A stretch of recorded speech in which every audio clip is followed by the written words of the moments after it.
Good morning, everyone. My name is Sam Guy. I want to welcome you to Rooftops. Today, I want to talk to you about the upcoming elections. My conversation may be somewhat indirect, and then in some instances it may get direct. But here's what I want to talk to you about today. I guess before I even start, since I'm going to talk about the elections and politics, I'm going to kind of pause for a second in case you have somebody you want to text and draw their attention to the fact that I'm going to make some comments on this topic. And in particular, I'm going to talk about being a Democrat, and I'm also talk about the Republican Party. But I'm going to be all over the place. But I'm just going to share some thoughts that are in my heart that I think it's important for you in the audience to think about. So before I even start, I need you to understand that I am a registered Democrat. I reside in the city of Wilmington. I've been involved with politics and any and everything related to politics, whether it's voter registration, whether it's redistricting, whether it's census. I've had involvement, whether it's party politics, working with the Democratic Party, working with particular candidates that could be of any party. I've been involved in every manner possible. So having said that, and for a long time, and so I have a perspective on things that it's not just a short-term perspective, it's a perspective over time. And there's not enough time in this half an hour for me to share with you all of my thoughts and all of my experiences. But there is enough time for me to say some things to you to make you think about the circumstance that you're in presently. So most of my comments today can be applied in general to anybody, but in particular, because I am an African American and because a lot of the comments that I'm going to make today are designed for African American Democrats to think about, I think it's important for me to share that with you. But the things I'm going to talk about are generally applicable to everybody, because at the end of the day right now, everybody who's not in leadership in America is pretty much getting jerked around. That's basically the circumstance that everybody finds themselves in. And so it really doesn't matter whether you're a Democrat, Republican, or independent. If you're not part of the multi-billionaire class of people, you're being jerked around. Or if you're not the group of people who are their servants, who help make their life easier. I'm not talking about servants in the house. I'm talking about people who use the political system to help them gain more riches at the expense of the regular people. If you're not one of those people, you're getting jerked. Now, if you're one of those folks, then life is just fine and dandy. So let me start right off with the most important thing that's on my mind as an African American Democrat residing in the city of Wilmington, who's lived through a history of observing and participating in politics.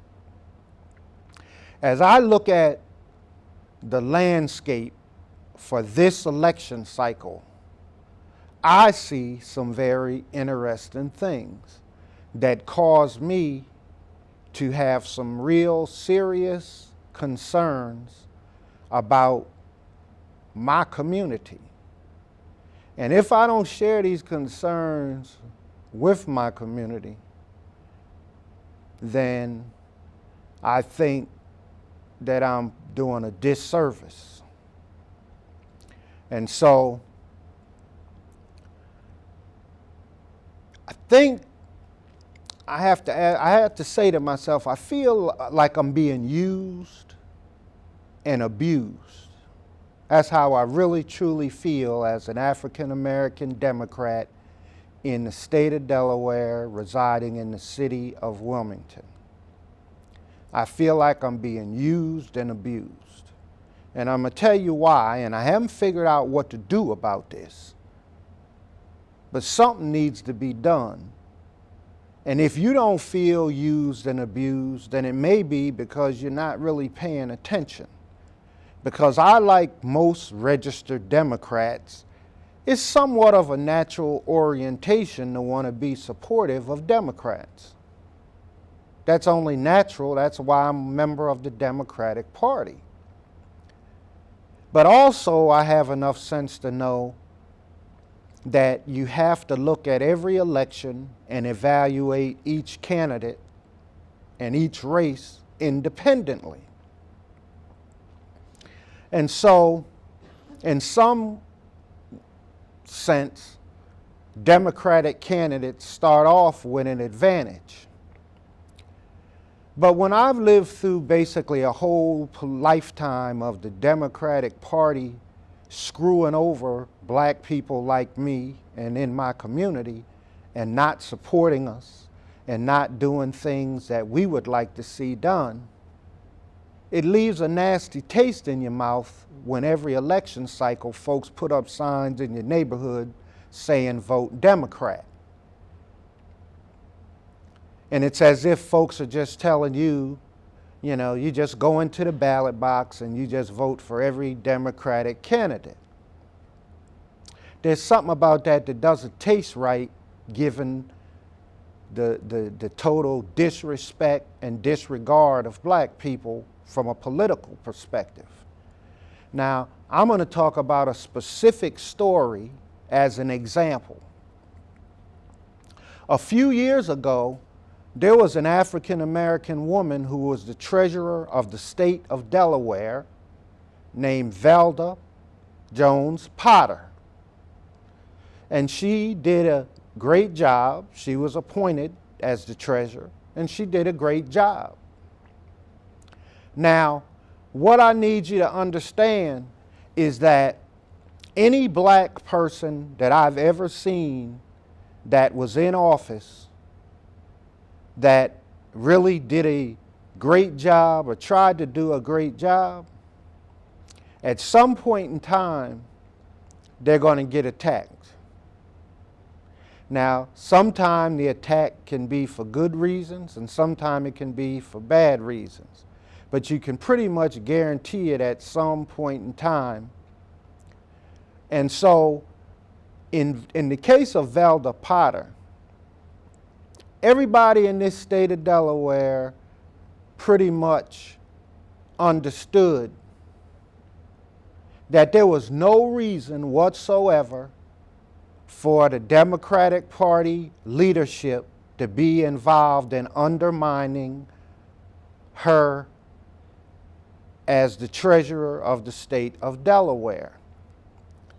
But it is known by all people in politics that people don't kill you for what you are, they kill you for fear of what you can become.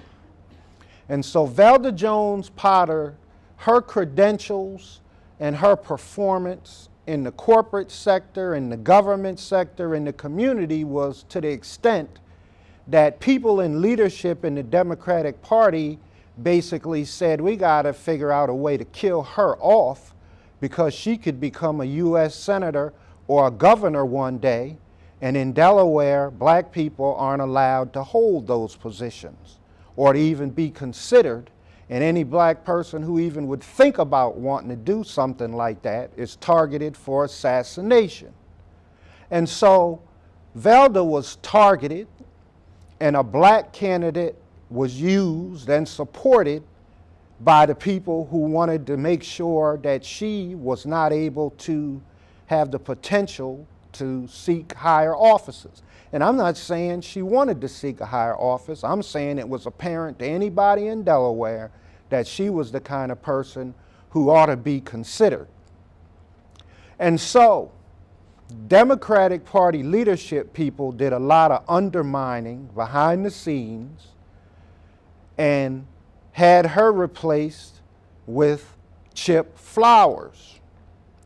And so as soon as they had completed the effort of trying to make sure that Velda Potter wasn't available for future consideration, then they immediately began to work on killing off Chip Flowers.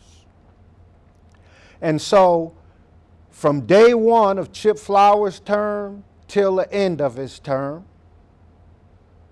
he was attacked and assassinated. Now, Chip Flowers really never had the backing of a lot of African American leaders. And so you never really heard the Urban League or the NAACP or other black civil rights organization tell the Democratic Party political leadership to leave Chip Flowers alone. And that's because it's kind of difficult to tell people to leave him alone when he was the person who went up against Velda Jones Potter. And so at the end of the day, the folks who didn't want Velda Jones Potter to be there because of what she might become, they did the same thing to Chip Flowers. And they said, we don't want him in the position because he might have some potential for upward mobility. And so they worked and they killed him off. So what I need you to understand as a black Democrat in Delaware is the powers that be, basically there's two dead black people who both were capable of being U.S. senators or governors in the state of Delaware, and they both were politically killed off by the Democratic Party leadership.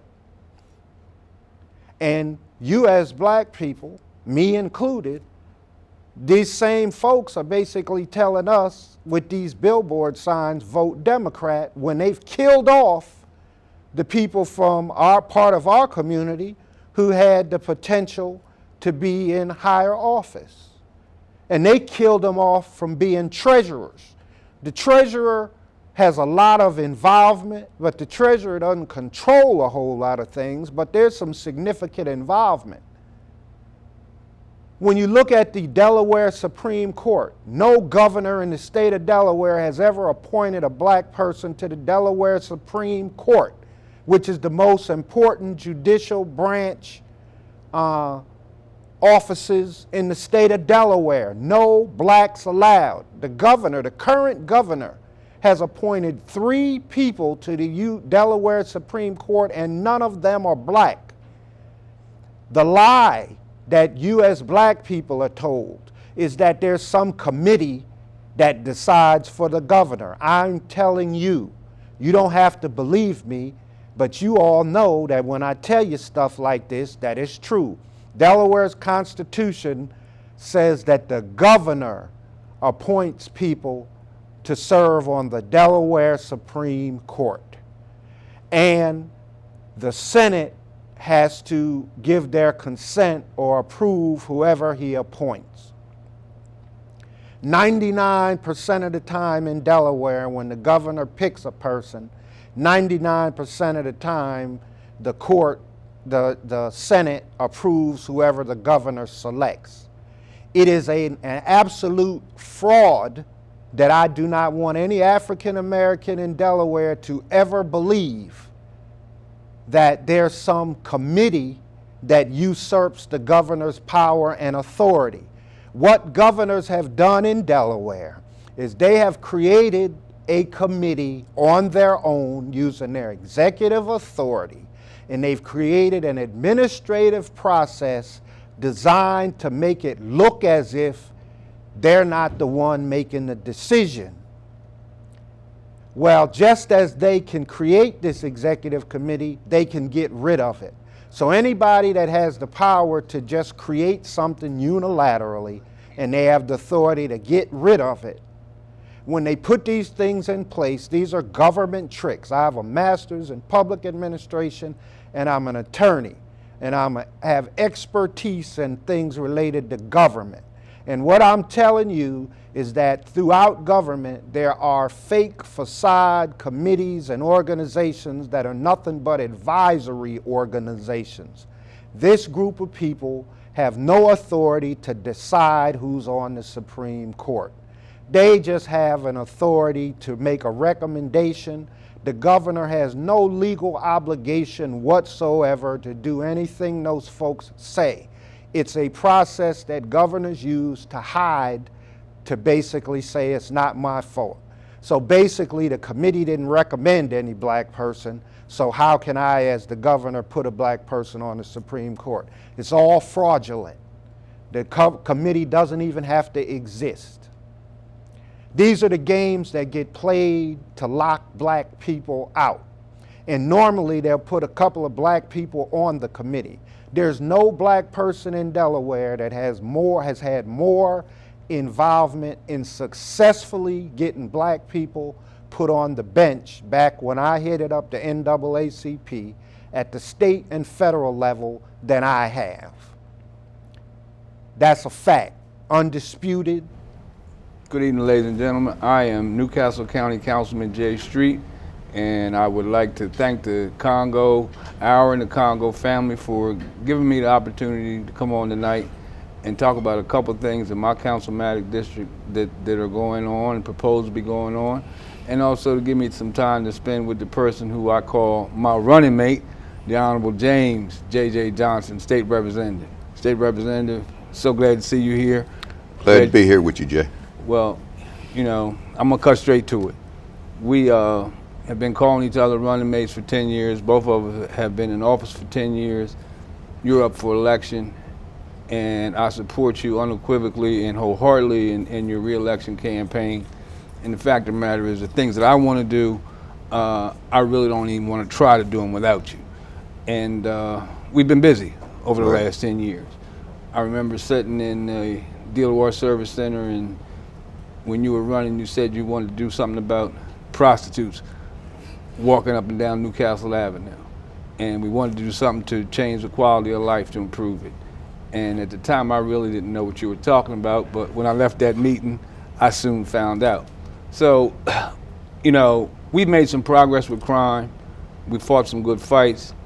Right now, the thing that I'm the most excited about is the potential, just the potential, that there's going to be a library built on Newcastle Avenue, across from Bolorama, potentially 40,000 square feet to serve the Route 9 corridor.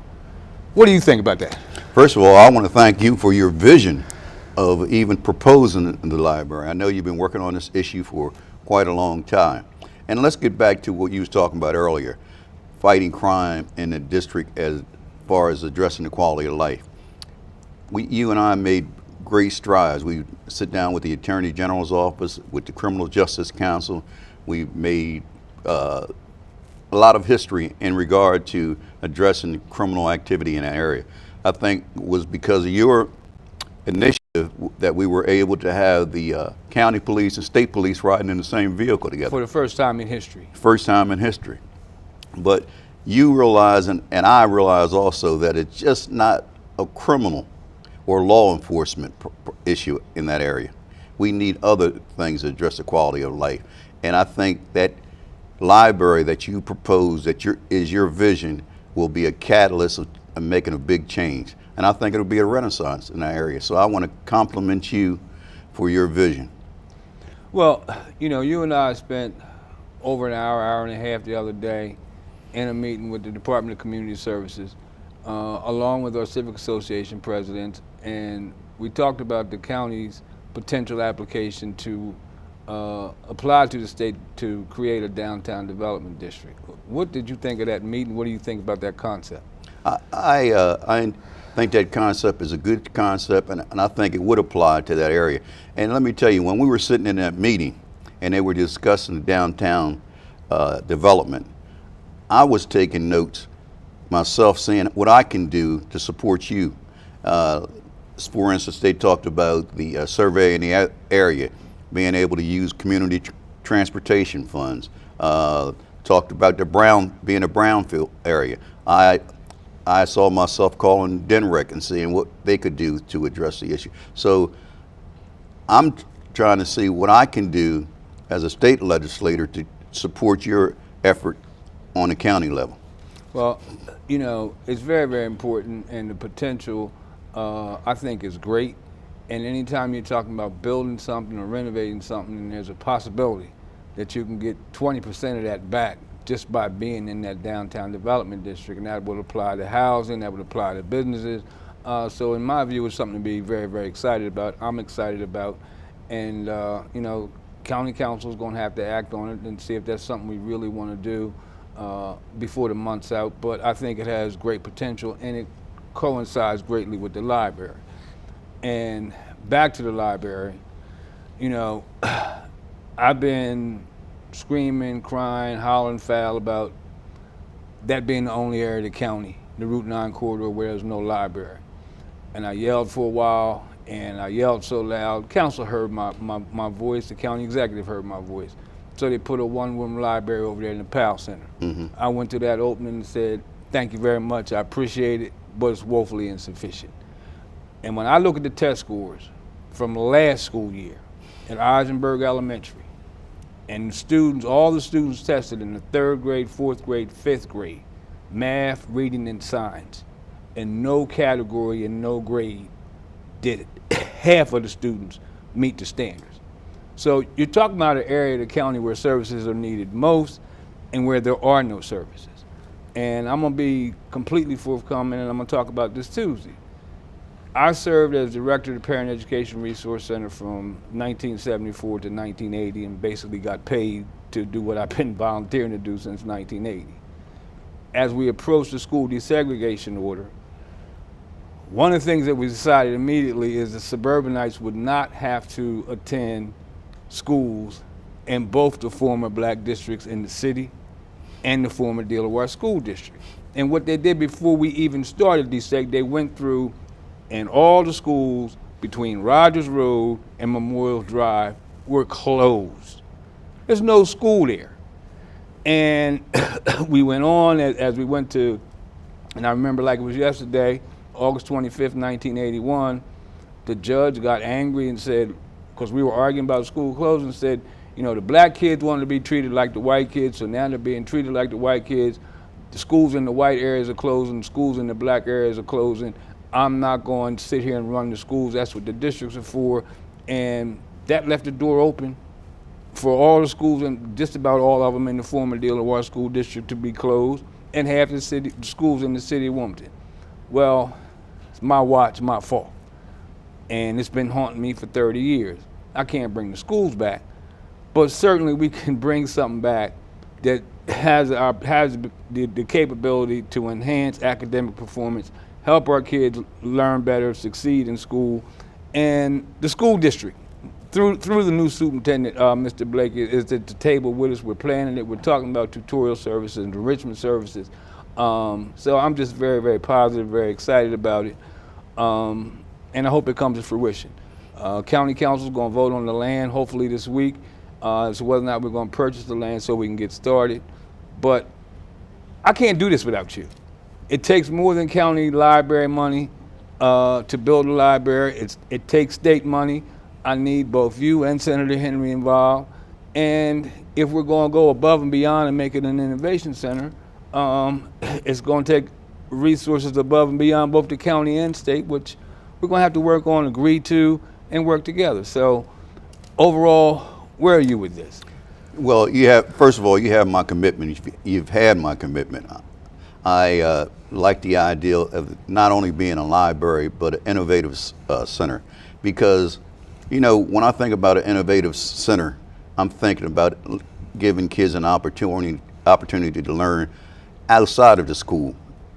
You know, technology is ever evolving. I went to Staples today, and normally I get DVDs. I wanted to get a DVD because tonight the Eagles are on. I wanted to make sure I get a DVD before I could record it because I know I was going to be on TV. But you know, I went in Staples and they just have a little small section that has DVDs now. Nobody's buying DVDs. Right. That's a thing of the past. This innovation center will be able to stay up on the latest technology that the kids will be able to use to learn, not for necessarily for game, but to increase their knowledge. So I'm on board not only as a state representative, but as a private citizen, as a citizen in that area, and as a concerned citizen. So I'm supporting you 110%. Well, I'm supporting you 1,000%, and we're working on the library. I'm optimistic, you know, but unfortunately there are always the naysayers and there are always folks hating. And I honestly thought that I had won this battle a couple of years ago when County Council voted to move the Route 9 library up on the library master plan, and finally County Executive put the beginnings of it in the budget. But if you look at the press over the last 2 weeks, the naysayers and the haters are out there, and I'm hopeful for the best, prepared for the worst, but not willing to accept the worst. But we've been involved in some other things. I know there's been correspondence back and forth with you, and quite frankly, you've taken the leadership on the issue we have with what I call the smell from hell. And I recall in one of the initial fights, you being at the top of the mountain or whatever it was, you're on the front page of the paper, battling the smell of potential compost, and I know you've been in touch with the secretary. What's going on? Where are we there? Well, as you remember, we had a public hearing August the 27th at the Rose Hill Community Center, which included 200 residents from the area as well as a number of legislators. Since that hearing, the hearing officer has made his report to the secretary on what they should do with Peninsula as far as renewing their bud agreement. The secretary has postponed making a final decision. As you know, the bud agreement was supposed to be concluded September the 27th, and right now he's reviewing all the information that he received from the public hearing, and he's supposed to make a decision shortly. I called the director of the Air Waste Management, Marjorie Crofts, and she explained to me that the secretary is currently reviewing the information, talking to the hearing officer, and he should be making a decision shortly. I haven't talked to the secretary yet. I called him Friday and left a voice message for him. He should be calling me back soon. As you know, everything's closed tomorrow, so I expect to hear from him Tuesday. But that's, in the meanwhile, we can't even catch a break because they have another plan in the works over there. I know I've talked to you about that, where they're planning on using a poultry facility to use the waste from a poultry industry to make pet food. So that's like adding insult to injury in that area. And you know, before, that's not the only environmental issue we fought. We fought the fly ash, if you remember, over Mickwell, when you was going to lay in the middle of Route 13 to stop them from bringing that fly ash. And I told you I support you 100%. But you weren't going to lay down with me? No, I was going to lay on 13. You were going to get the car, weren't you? At least get a car to block something. No, but you know, it seems like it's a never-ending battle. You know, you get one thing resolved, and here they throw another punch at you. But we would keep the fight going. We're going to keep that fight going. Well, you know, we've had to battle Peninsula Compost to the east, the proposal to dump all kinds of things, and the Minkwell dump to the west, and going into this next round of battle, I need a seasoned warrior with me. And I see that seasoned warrior in you. I see a seasoned warrior in Senator Henry. And folks need to understand two things about you that I think are just very, very special and exceptional. One being, it's all about money. And you sit on the Joint Finance Committee. And you don't get to sit on the Joint Finance Committee as a rookie. It takes experience, and you've got that experience, you've got some seniority, and that role and function is very, very important. I was laughing the other day when we were in the meeting. I said, you called me and told me you got Rose Hill $200,000, but you never said anything about Hilltop. But so you're taking care of business. Oh, yeah. And you being on that Joint Finance Committee, the need for economic development there, you sitting there in that position is critical. And that's why you continuing to be in your role is very, very critical, in my opinion. And second, and I say it in civic association meetings, and I've said it on this TV before, and I'm gonna say it again. I don't know anybody in this political arena that works any harder than you. And I just think you do a phenomenal job when it's regarding constituent services. When people call and they have a complaint, whether it's a county complaint or a state complaint, you're there first every time. And some of them are county problems, and before I can get to them very often, you take care of them. And why don't you talk about some of the things that you've been doing and some of the things that you've had to do to help people, some of the flooding issues and things of that nature? Well, when you speak about flooding, one of the big issues I had when I was first elected, and I didn't realize that we had a big issue, is in Dunleaf with the drainage issues. Actually was in Simon's Garden. I had a lady that called me over there, and her backyard was flooding. And every time it rained, she would have to put a sump pump in her backyard and run a hose into her toilet to keep the house from flooding. And she said she had called everybody, the county, the state, the conservation district, trying to get some help, and couldn't get any help. So I made it my mission to address that issue, and we were able to address that drainage issue. And every time I run for election now, I just automatically just put a sign in our yard. She said, make sure you have a sign in my yard. So, but that's just an example of things you do every day. And you don't answer things by telephone, you show up. And you've been in all the communities, all the districts in my council district, and your boundaries extend a little further than mine. And I know you're serving not just the area we share, but your entire district, and I think you're doing a heck of a job. And I'm hoping folks will continue to support you, and I'm hoping that we can really, really put our shoulders together and get this library done, because I think it has the potential of enhancing the quality of life in that area, making learning better, attracting businesses, and really revitalizing one of our oldest and one of our most important historical areas in Newcastle County in terms of the African American community. I agree. I just wanted to say one thing about Joint Finance Committee. You mentioned that.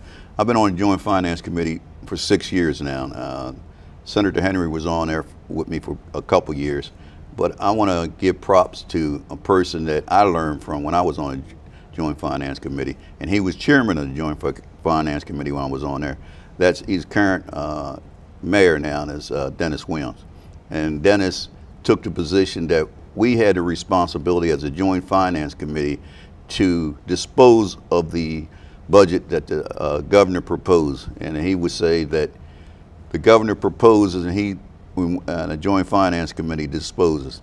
And he worked closely with me and addressing issues, and I learned a lot from him. Being on the Joint Finance Committee. We worked together for years, and I want us to continue working. I want to thank the Congo family and the Congo Hour for allowing us to come on and share this time with you, and make sure we re-elect our state representative, James J.J. Johnson. Thank you so much. Good evening. No, I'm not Trippy, and I'm not Wayna. Trippy took his wife on a date tonight, and Wayna took the night off. And of course, Sammy's home watching the football game. So I'm going to be doing the funeral announcements.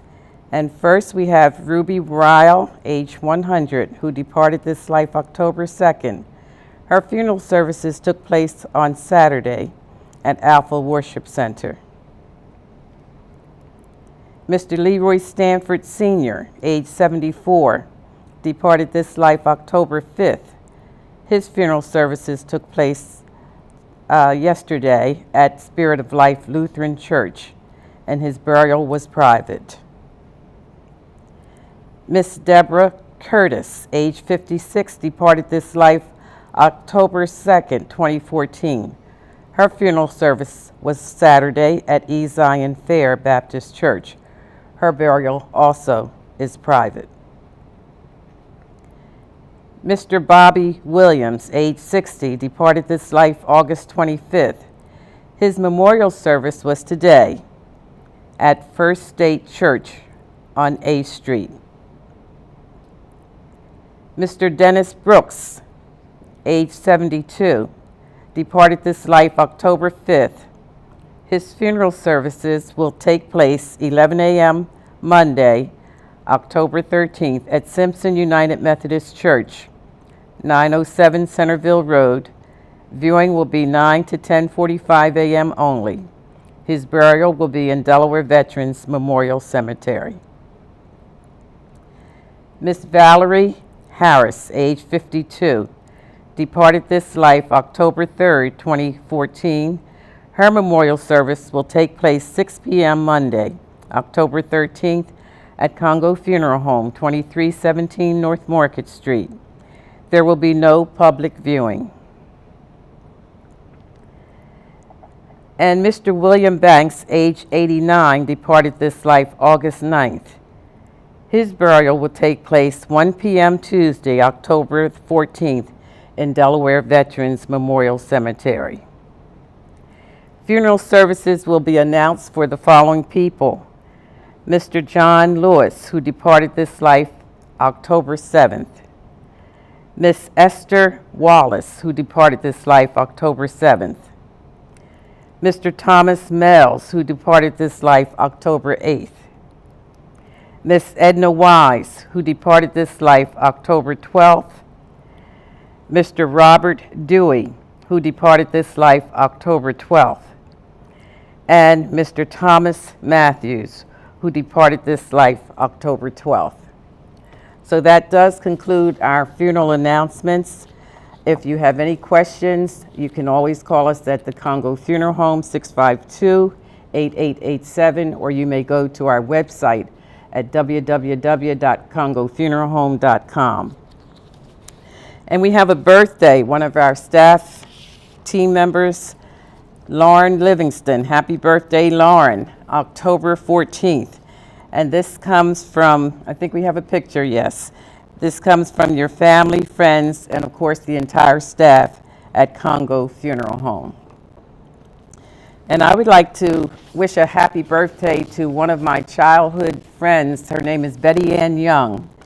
And we went to Miss Greenwich Kindergarten and went all the way up through high school together. So happy birthday, Betty Ann. Her birthday is tomorrow. And I just have a couple of announcements. This is for Bible school class called Blemish-Free Priesthood, and it's a 12-part series.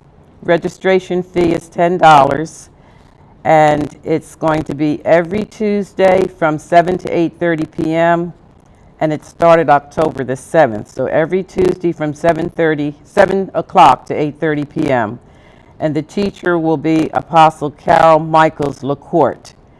And this will take place at the Powerhouse Church, which is at 102 Morrows Road in Newark. Any questions, you may call 302-369-2770. That's 302-369-2770. A musical event. Come and hear Boyd and the New Traveling Gospelettes of Wilmington, Delaware. This will take place for the benefit of Friendship's Men's Day, and it will be on October 19th, 4 p.m. at Friendship Baptist Church, 530 East 4th Street, Wilmington. Any questions, call 652-9429. That's 652-9429. Come one, come all to hear an outstanding group of men singing the praises of God for the first time in the city of Wilmington. John Wesley United Methodist Men of Marion, Maryland. This will take place at 3 p.m. Sunday, October 19th at Shiloh Baptist Church, 215 West 23rd Street. There will be a free will offering, and this is sponsored by the Shiloh Senior Usher Ministry. Reverend Dr. Clifford I. Johnson is the pastor. In continuing the Unity Day celebration at Ezion Mount Carmel United Methodist Church on October 19th, they will have Unity Day Sunday, and the theme will be Strength Through Unity, Unity Through Faith. And the speaker will be Reverend Blaine Hackett of St. John AUMP Church.